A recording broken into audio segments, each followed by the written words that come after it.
A prison is a strong building made by top builders, a place where careful planning and strict safety measures were meant to make escape almost impossible. Yet, when a prisoner managed to escape twice, it added an interesting layer to the story. It turned Ted from a regular criminal to someone known for escaping, a label that carried a dark fascination. After Ted Bundy escaped from prison for the second time, the police found themselves caught in a web of unsettling possibilities. Imagine this: 12 hours passing, a chance to escape spread across a wide canvas.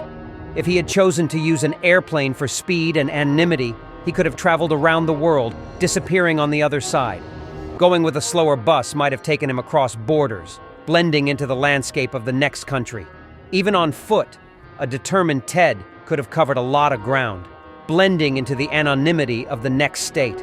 The various potential scenarios left the police unsure, making Ted's escape even more mysterious. Meanwhile, in Tallahassee, where Spanish moss decorated tall trees and life had a southern charm, the community lived against a historical backdrop. Streets with old homes told stories of the past, while the energy of Florida State University filled the city. However, this calm was shattered when Ted Bundy's ominous presence affected the community. Fear gripped the female population at Florida State University, leading them to move in groups of 20 or 25, afraid of a serial killer. As the sun set, casting long shadows, the once peaceful home of 4 Florida State University women turned into a crime scene. Police, alert and on edge, surrounded the house. Going up a staircase, an officer moved through the eerie silence of the house, reaching the first floor. There, a disturbing scene awaited him. A fellow officer stood next to the lifeless body of a young woman. The forensic department carefully examined the scene, showing the seriousness of the horror that had happened just half an hour ago. The officer, his heart racing, asked for answers. "What happened?" he asked. The officer in front of him recounted the terrible events. A man with a wooden block had brutally attacked the girl on the first floor, taking her life. The violence continued. Driven by rage, the attacker went to the ground floor, where another girl suffered the same fate. A chilling revelation followed. 4 young lives were lost, 3 immediately, and 1 injured, rushed to the hospital after this nightmarish encounter. The officer, haunted by the unfolding horror, now realized that a dangerous predator was among them. In the quiet aftermath of the crime scene, Officer John explained the grim details of the murders to his colleague.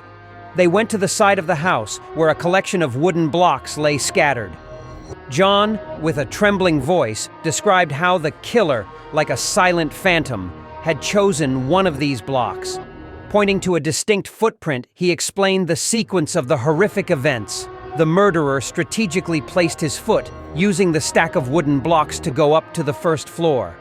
Once there, he entered the room where the unsuspecting girl lay, delivering a quick and brutal blow that ended her life in eerie silence. Disturbingly skilled, the attacker then went to the ground floor, creating a symphony of terror without waking the other sleeping occupants. The second murder mirrored the first, silent, calculated, and merciless. However, the control slipped in the third encounter, as the killer succumbed to unbridled rage, making the terrified women scream in horror. When the lights came on, showing the blood-soaked aftermath, they found an empty space.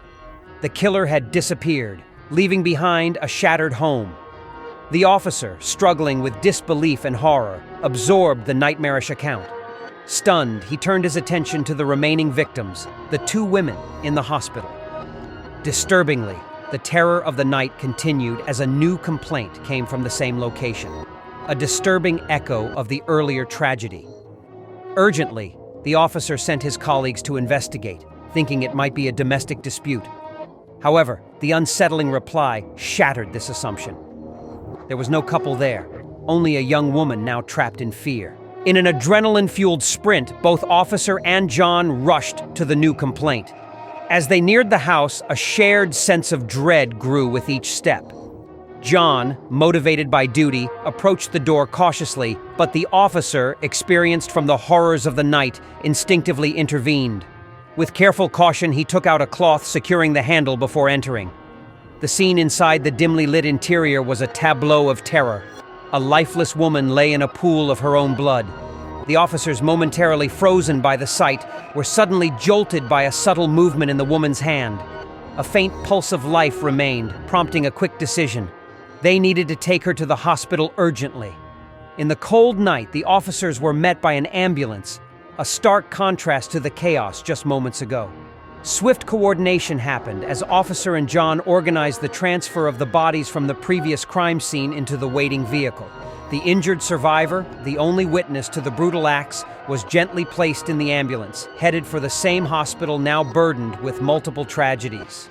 Meanwhile, the forensic department, entering the new crime scene, identified ominous similarities to the earlier atrocities. The weapon, a wooden block with a noticeable mark, increased the tension. The officer's question weighed heavily. Was this the same killer who had caused horror in the nearby house? The forensic officers, uncertain expressions on their faces, acknowledged the similarity but stopped short of a definite confirmation. The house became a canvas for careful examination. Every footprint, a haunting reminder of the relentless predator still at large. The officer, realizing that an elusive and sadistic serial killer was on the loose, received the chilling verdict from the forensic department, a confirmation delivered with gravity. It was indeed the same killer, marking his malevolent journey through yet another house tainted with the indelible mark of terror.